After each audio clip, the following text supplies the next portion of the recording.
We are Rogue Media Sports. Hey, it's Mark Goodman. And I'm Alan Light. On today's podcast, Record Store Day founder Carrie Colliton is joining us to discuss the April 20th RSD special releases. Plus, we'll talk live with our audience, the Sound Up Pod Squad, and find out who still listens to vinyl. And some updates from the Beatles universe. Oh, good. Sound Up with Mark Goodman and Alan Light, the only music podcast that matters. Get it on Pandora, Spotify, Apple Podcasts, or wherever you get your podcasts.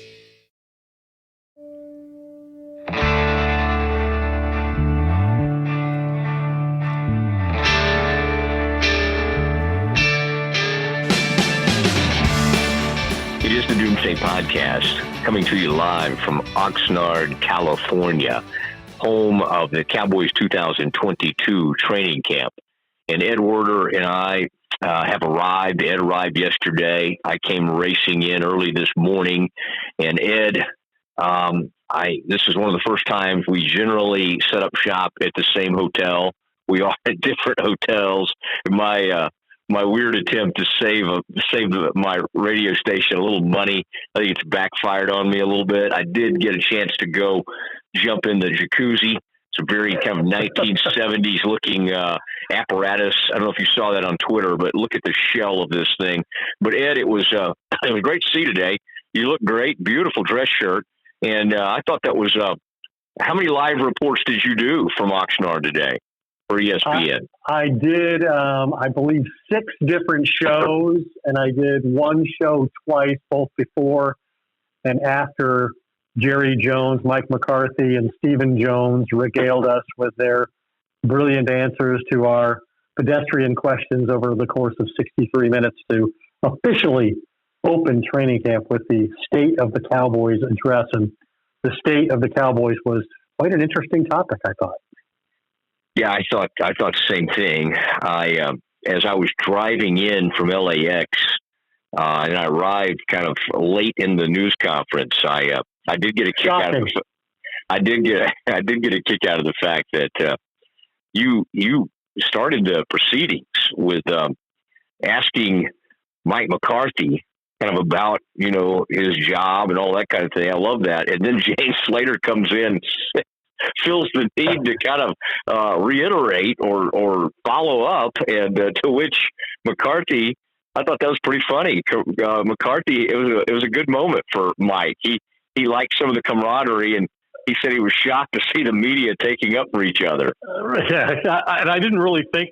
I guess Jane felt like McCarthy did not fully answer my exact question. And she felt like she needed to dial 911 for backup support. And so she addressed McCarthy, and he did respond with kind of a curious reaction as far as, oh, I didn't know you guys, work together. I guess maybe you do to my detriment, sort of thing. But yeah, I mean, the reason I asked McCarthy the first question was because Jerry was going to be asked the first question. It was going to be about the fate of Mike McCarthy as the head coach after what happened last year. But God bless Jerry Jones. He recognized there's all this speculation out there about Mike McCarthy before the first whistle blows at practice this summer, and so he addressed it without being asked. I guess he thought, if I address this, then I won't have. If I address it now, I won't have to address it again the rest of the season, or at least until we lose. And by losing, I mean maybe the coin toss on opening night against Tom Brady. They'll be asking me about McCarthy's decision-making and game management at that point. But I'm sure we'll get a lot more into detail about this and let people hear exactly what Jerry said. But I was quite surprised that Jerry Jones decided to begin with that topic primarily. All right, let's go straight to it. Let's listen to Jerry Jones, unprompted, talking about his decision to stick with Mike McCarthy. I want to be real clear. He wouldn't be sitting here today if I didn't think he was the man to lead this team to a Super Bowl. He would not be, and I have choices. And so that's not meant to be insensitive to anybody. That's a fact.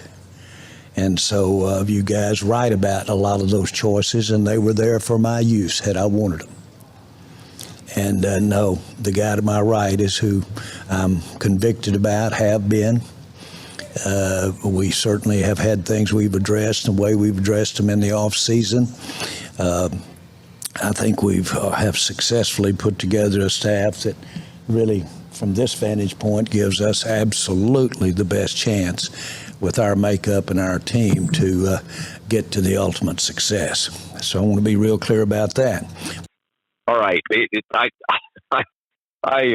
you're right. It just came up on his own, and it's like Jerry. I wondered. It almost was kind of like Jerry had kind of prepared for whatever questions were going to come. I did think I love always the bravado that Jerry will show from time to time. And one of the fascinating parts of that answer was him saying something along the lines of, I had other options. I could have hired other people. And, the elephant in the room is that Sean Payton, who you and I have talked about forever, and we both know pretty well, and you spent a lot of time with over the years. But I find it interesting that an owner / GM felt the need to make an opening statement and basically talk about why he decided to stick with the head coach. Yeah, and I think a couple points we should probably make is that, McCarthy does have 3 years remaining on the 5-year contract he signed when Jerry made him the head coach. I think he tends to make himself vulnerable because he doesn't call the plays on offense or defense. Kellen Moore and Dan Quinn, 2 assistants who interviewed for head coaching positions with other teams this offseason, have those responsibilities. So basically, McCarthy controls the overall game management. We saw, on the Cowboys' final play of their elimination game against the 49ers, just how badly that sometimes can be. And I think, Jerry was irritated last season because McCarthy failed to fix their offensive line issues, their problem with penalties. They led the NFL in penalties. And when I asked McCarthy about that issue today, he said he likes their play style that's been created. He wants to play aggressively, but he's recognized, that these guys don't need to be pushed to be aggressive, but instead pulled back to avoid crossing the line. I think we'll hear that entire soundbite from McCarthy. And then I think the other thing that he has to prove this season is he's gonna use CeeDee Lamb and Tony Pollard as other playmakers more effectively than they did, the final 2 games of last season. So I think he needs to demonstrate improvement in those areas, and undoubtedly needs to be successful in the postseason.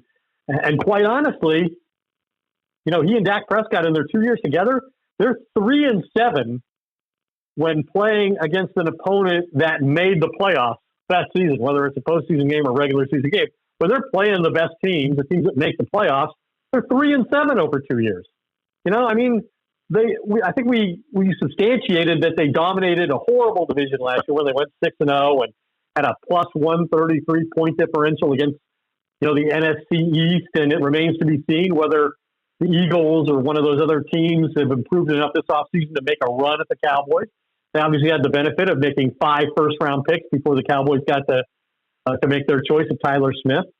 But I think there's a lot at play here in what will determine the exact criteria that determines whether Mike McCarthy comes back for a 4th season with the Cowboys. I mean, I think it's assured he'll make it through this season as the head coach, even though he has Dan Quinn and Kellen Moore on his staff, and they're both viewed as head coaches by other teams and possibly by Jerry Jones. Certainly Dan Quinn would be a popular replacement if it came right down to it. But the only coach Jerry Jones has ever fired during the season was Wade Phillips. And that was because 2 things. He lost his team in the middle of like a 45-7 loss to the Packers in a nationally televised game. And because he had somebody that Jerry viewed as the next Cowboys coach on his staff. And maybe he has that view now of Dan Quinn more than he does of Sean Payton, simply because he's not going to want to trade what it's going to take for the Saints to get Sean Payton. He's not going to want to pay Sean Payton as the highest paid coach in football, and he doesn't have to do those 2 things if Dan Quinn is the ultimate successor here to Mike McCarthy whenever that time comes. Well, I think Mike was pulling for Dan to get one of these head coaching positions, and the fact that he came back and the fact that Jerry didn't kind of left Mike hanging for a couple of weeks, made everybody feel awkward to the point where I think Mike and Dan had to get together and make sure everybody was kind of on the same page. And, if you don't watch it, Ed, look at last year, and you had something you were bringing up even earlier today. I mean, I think we were talking the other day, I think I had you on my radio show, and you were talking about the combination the Cowboys had of takeaways. Like when you put together some of their offensive numbers with their takeaways, like it was almost impossible not to do better than they did. One thing that was funny to me today was that Jerry, he can't really help himself. Like he wants to talk about championships and, I've got to have it. I got to have it. And he's about to turn 80. But in the same breath, he's saying, well, I got 12 wins makes me smile. 12 wins is pretty good. And then when he was given his definition of like a successful season, it was something along the lines of, viable. He said, first he said, I want to win it all. I want to win it all. And then he said, but I want to be fair to everybody. Yeah. And I think we have to get in the playoffs. We have to be viable in the playoffs, is what he said. Yeah, he was a little bit all over the place, and that's not totally unusual for him. I did there were some poignant moments certainly, and you talked about it in your on Twitter when he talked about Marilyn Love, his longtime assistant and close friend. He came back and talked about it the second time. The first part was prepared remarks. It was more unprepared when he brought her up a second time, and that led to him. He had trouble, continuing. He was very, very emotional.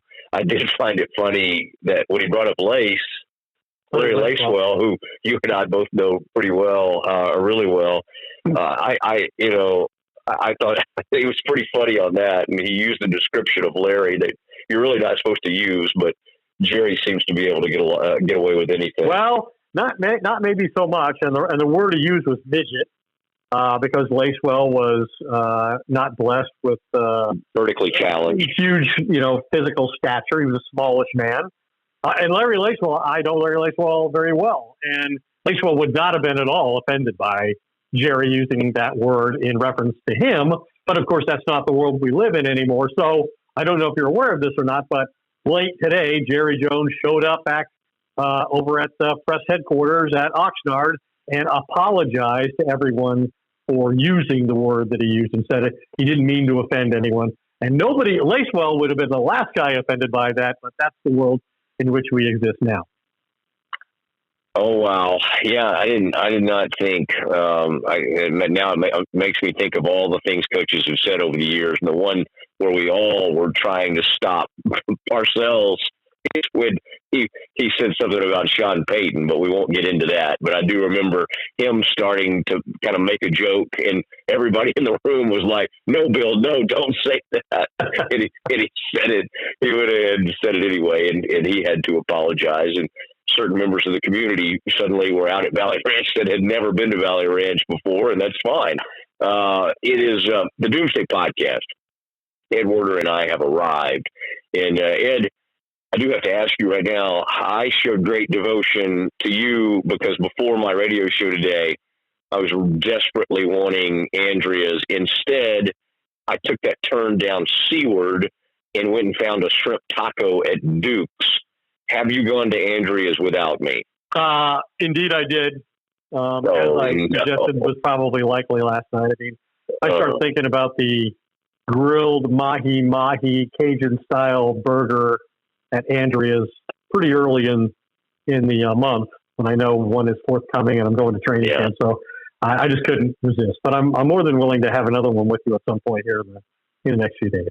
All right. Well, I appreciate that, Ed. And now, the State of the Union today, some interesting things. I thought, for the most part, that McCarthy, I thought he was pretty lighthearted. I thought he did fine. In fact, I thought that was really funny. One time, was it you? I'm trying to think who asked him the question, and he didn't answer. And then he leaned back up and he's like, oh, this is like 3 straight questions for me. He's like, this is really Jerry's news conference. And I just thought the sort of the self-deprecation of that moment. I mean, he at least looked pretty comfortable. And when you questioned him about the future and about sort of being on the hot seat and everything, I mean, I think he's admitted that it may be tough on his family, but these questions are not going to go away. And Ed, I mean, I know what you're saying. We think he's probably going to make it through the season, but if this team like starts 0-2, which is a possibility, totally a possibility, then this thing's going to go crazy. I mean, there's going to be all sorts of talk that happens. But I thought, let's get to one thing, Ed, that you brought up is the play style. And I want to hear, you started to kind of get into it a little bit, but we'll react to it.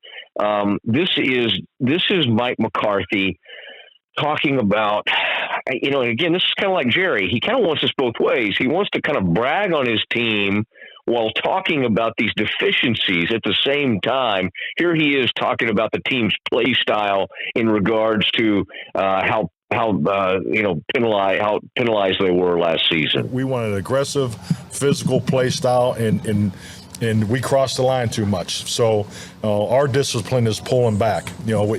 This is not a group that I have to push forward, and that's very important in how you train in the reality of the mistakes that are made and how we need to tighten it down. So our play style and the way we attacked the season last year, that's what it looks like. But the discipline in that, we need to be better. We've identified with that, we've addressed it, and it has to be part of our daily function. But all right, and it is interesting to me.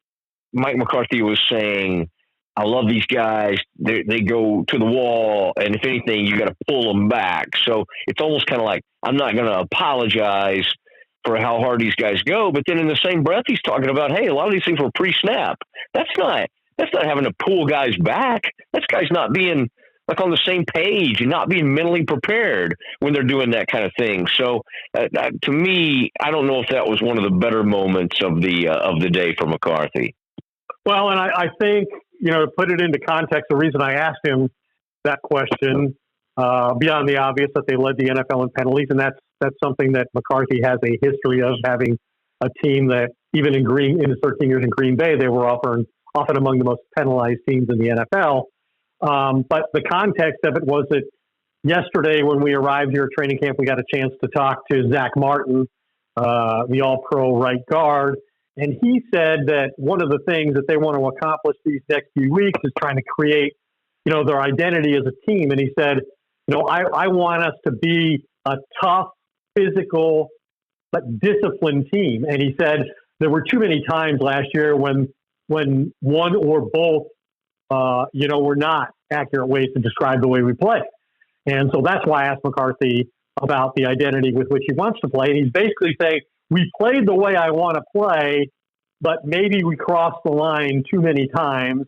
And so I've got to recognize in my coaching style not to push these guys toward the line, but I need to pull them back to the right side of the line, or right on the edge, but not over the edge. And the pre-snap penalties are totally inexcusable, and there were far too many of those as well. And I mean, the Cowboys were, I can look up the exact stat if I can find it fast enough, but that 49er game, they had more than a dozen penalties. I think there were only 4 games last year where a team was penalized 12 or more times, and the Cowboys were the victim in that twice. So that's obviously, a really horrible way to play. It's hard to perform and win that way. And so I think, McCarthy's got to demonstrate to Jerry Jones that he can eliminate that from the Cowboys' arsenal. Yeah, I think that's right. And Ed, I was thinking when you were talking about Dan Quinn earlier, I know we're going to maybe hopefully get to visit with Dan Quinn on the Doomsday podcast as the day unfolds. But, if you don't watch it, especially if Micah Parsons, obviously they have some tremendous DeMarcus Lawrence. They really, the takeaways were just unbelievable. If you don't watch it, something that can happen. It almost happened last year, especially when then McCarthy got COVID and had to miss a game. And you remember when Dan Quinn stepped in, what you can't do is get one of those old Buddy Ryan situations where you basically have like Buddy, he's like the head coach on one side of the ball. And you have that in Dallas with Wade Phillips and Jason Garrett. Absolutely. Wade was coaching the defense. He was the head coach, and Jason was coaching the offense, and he was Jerry's pick to be the next head coach. So yeah, that's the dynamic that you have to try to avoid. Yeah. And Quinn, Kellen's personality is one that it doesn't really lead to things like that. Quinn is such a hard-charging, in-your-face kind of electric personality. And I didn't totally know that about him. You probably did when he was a head coach and when he was at Seattle. I'd been around him a little bit, but didn't realize to this extent. Sometimes that can really stand out. And against a guy like Mike, who's a little more vanilla, it can even be more dramatic. Now, I did want to bring up the fact that Jerry was really demonstrative in talking about, I think he's pretty sensitive, Ed, even going back to that Randy Gregory deal. Hey, nobody's gone that we didn't want gone is basically his message. And I think that whole story about the clause that the Cowboys wanted to have in that contract, whether they were in every contract or not, we've talked about that. No, they were only in Dak Prescott's contract. Yeah, exactly. But they had established a precedent as far as Randy Gregory was concerned, and there was enough competition. I mean, the Broncos wanted him badly enough that they were willing to not have that in his contract. And correct. That's why Randy Gregory is there. Yeah. And what Jerry got into saying was when you're these top 10 players, from a financial standpoint, availability becomes a huge thing. I still think he's mad at Amari Cooper for the whole COVID thing. Yep. Yeah. And so the three guys who are gone that he's referring to, and he said it's more about availability than ability, and sometimes it's the reason you were not available, right? We knew Jerry was very upset going into the Kansas City game that Amari Cooper tested positive and he was not vaccinated. Randy Gregory missed the game because of COVID, I think, against the Chargers week 2. I don't know if he was vaccinated or not. And La'el Collins surprised the Cowboys 2 years in a row. McCarthy's first year, he shows up and needs hip surgery and misses the entire season. And then last year, he fights a suspension and winds up serving a 5-game suspension after they lose, week 1 against Tampa Bay. He's out the next 5 games for a suspension. And so I think that's what Jerry was saying. When you're one of the top 10 salaried guys on this team, you have a greater responsibility to play and to be available. And I don't want any of this nonsense about why you're not available. If it's a serious injury, obviously, I think he accepts that. But clearly that's not how he viewed these three players. He was concerned about their availability and how dependable they were. And it's interesting to note that as we start training camps around the league, Randy Gregory is on the physically unable to perform list at Broncos camp, and La'el Collins is on the physically unable to perform list at Bengals camp.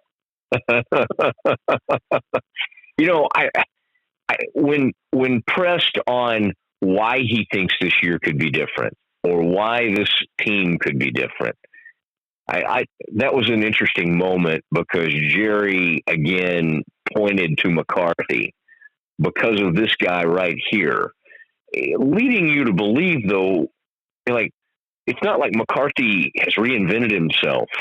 So he already did that. Exactly. In a barn in Green Bay after the Packers fired him.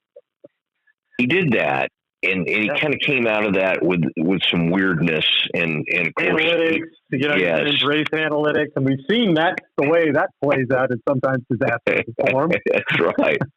He came out of that barn like a daring do, and he was trying to go for it constantly and just fake punts and all that kind of stuff.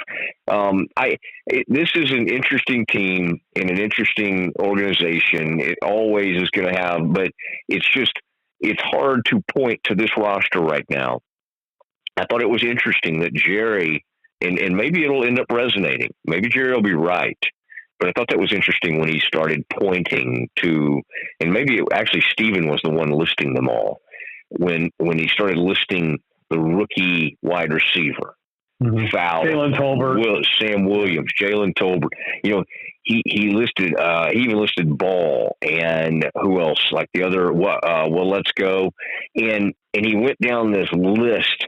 And again, this kind of speaks though to Jerry's overall DNA and personality. Is they love to hope, to place huge hope in people like this. And it's kind of like the whole oil and gas. You know, Jerry only remembers the gushers. What was the first thing he went to today? Micah Parsons. And he admitted that it doesn't happen all the time, but in his heart of hearts, he's sitting there thinking, well, Micah Parsons did it. Why can't Tolbert or Sam Williams or some of these guys just immediately make huge impacts? Well, that's a lot to ask. And I think he's got to hope that guys like DeMarcus Lawrence are going to, be able to play a lot more games and have a higher degree of success than he did last year. He's a potential difference maker. They paid him, so talking about guys with a bigger responsibility, it starts right there. It starts with Dak Prescott. I think it's going to be interesting to see. Now he's more than a full year removed from that, leg surgery. They talked about how he's more flexible. He's in the best shape of his career, that he hired a personal trainer for the first time. McCarthy's talked about putting in more quarterback movement, quarterback run type plays. And so can they make up for like the loss of an Amari Cooper through Dak creating the dual run pass threat? Maybe not to the extent that he was earlier in his career, but at least to some degree in critical situations, whether it's goal line, it's third down, or the opportunity just presents itself, really be a more capable runner than we saw last year, a more willing runner than he was last year. I think he needs to be. And if that happens, how does that affect the running game? And is Zeke, a better player who stays healthy all year? It's a huge year for Zeke Prescott. In my mind, he's in the same position Amari Cooper was going into last year. Zeke Elliott. Zeke Elliott, he's got this enormous contract that it's going to be almost impossible for him to justify. And how's he going to do that when the coaches want to get Tony Pollard the ball more? And they mentioned that, hey, Pollard can play receiver and be involved in the passing game more. He can make up for the absence of Amari Cooper. And then, like they said, Jalen Tolbert's a guy who has to do that. James Washington, who they signed. But to me, what's really interesting, a lot of people think there's a conspiracy behind this. It is unusual for the Cowboys to have $20 million under the cap close to the start of the season. And normally, they are trying to cheat the cap to be competitive. And Jerry expressed that he's perfectly willing to sit there and use this money on whatever. I mean, obviously Trayvon Diggs has to be signed after this year. So that's got to be in their mind. Micah Parsons in a couple of years. Dak probably has to get redone because he only signed a 4-year deal, which Steven, pointed out is going to come up again before you know it. But I think, Steven was probably being honest when he said, look, we're sitting with $20 million. We have a lot of flexibility. I think if they look at it, they just don't see it working with these receivers. If Washington or Tolbert's not having the impact that they think they need, then I think they're going to have to go out and get a receiver, whether they trade for somebody or they go out and sign Emmanuel Sanders or, Julio Jones signed today with their week 1 opponent, the Tampa Bay Bucks. So he's now off the market. Or T.Y. Hilton, although most people seem to think he'll go back to the Colts eventually. No, those are the things I think this training camp and this preseason, there's only 3 games. I think that's where they've got to really make some tough decisions on whether they need to allocate some of that money to go get a player to help them this year. Hey, as I was arriving, did I hear someone, Jane or someone, ask about Dak?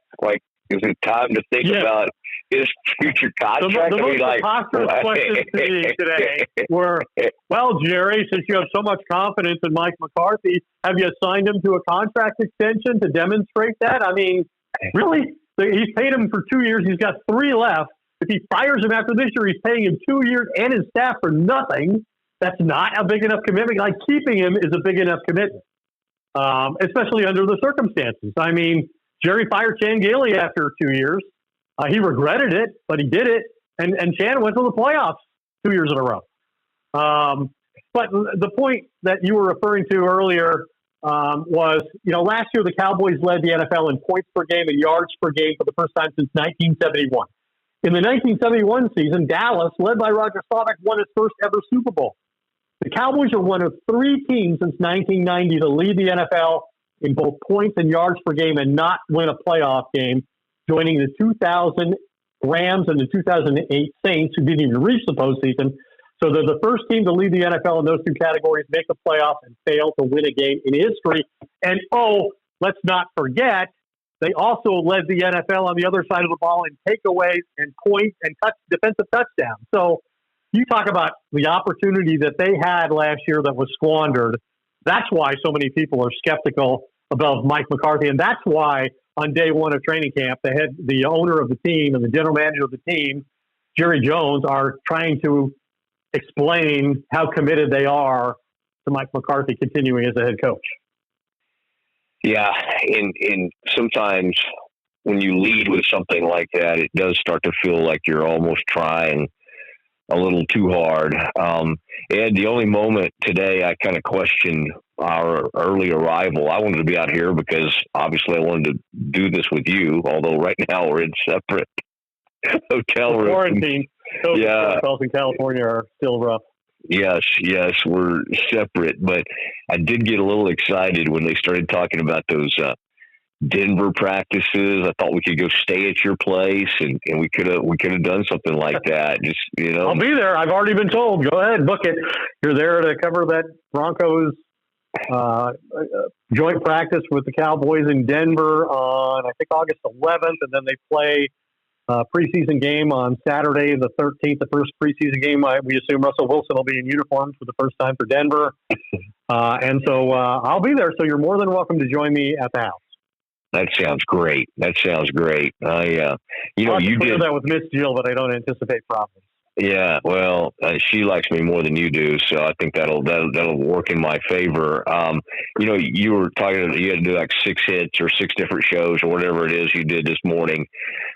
And there was a lot of work. Fitz seemed to be working pretty well over there. My producer. Yeah, and as I rolled into town, I was happy to have Colin Cowherd wanting me on tomorrow morning, and then they wanted some other stuff, and so I was kind of getting my own little a bit of attention to try to get me on some TV, and I thought that's kind of neat. And then not long after that, one of the producers, who's a friend of mine from the Cowherd show, said, "Hey, hold on just a second. We may get Jimbo," talking about Jimbo Fisher from Texas A&M.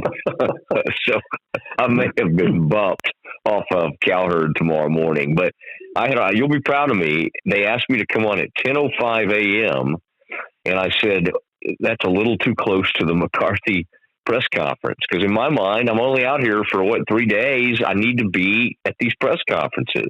So right, and he starts at 10:30 tomorrow morning. Correct.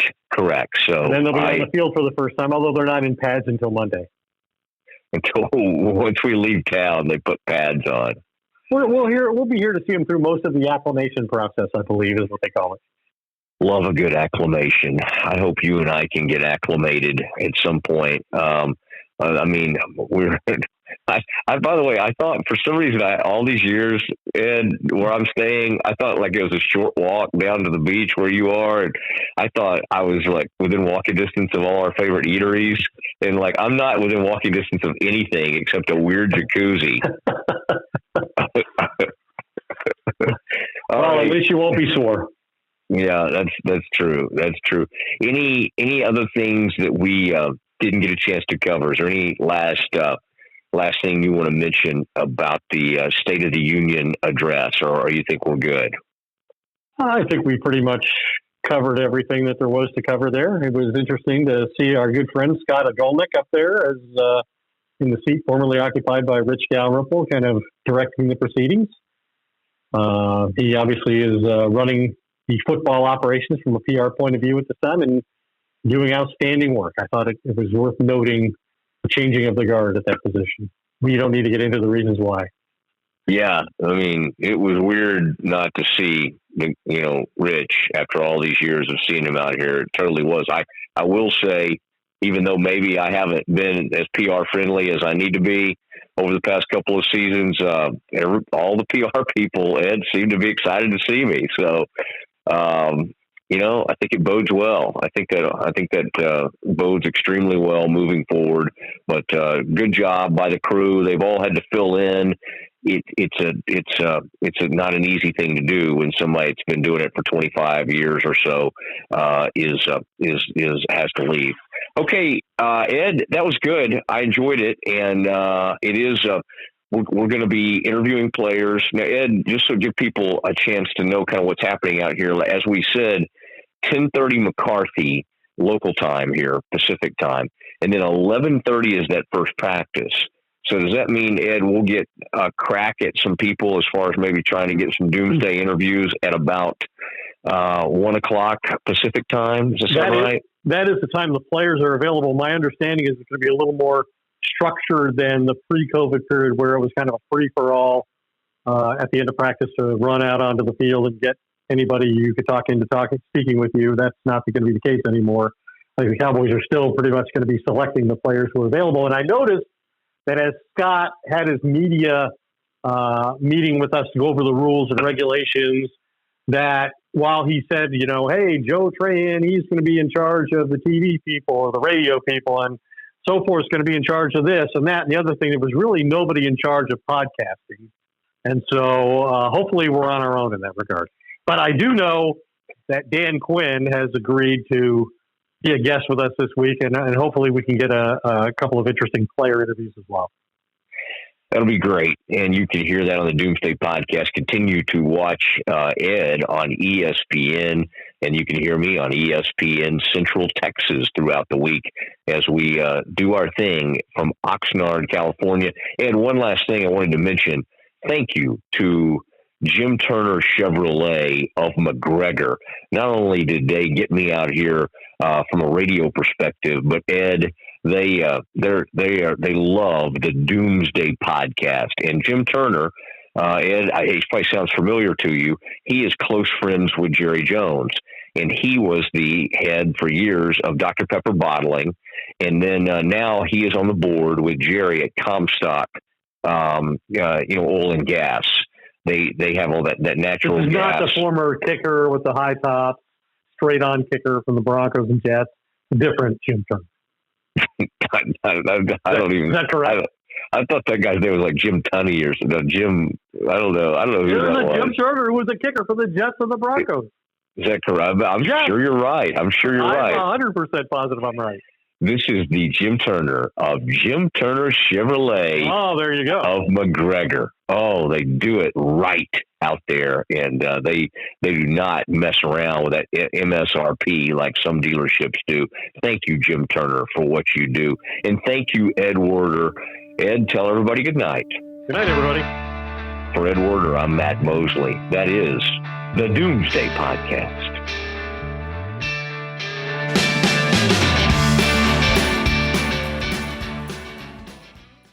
Hey, it's Mark Goodman. And I'm Alan Light. On today's podcast, Record Store Day founder Carrie Colleton is joining us to discuss the April 20th RSD special releases. Plus, we'll talk live with our audience, the Sound Up Pod Squad, and find out who still listens to vinyl. And some updates from the Beatles universe. Oh, good. Sound Up with Mark Goodman and Alan Light, the only music podcast that matters. Get it on Pandora, Spotify, Apple Podcasts, or wherever you get your podcasts.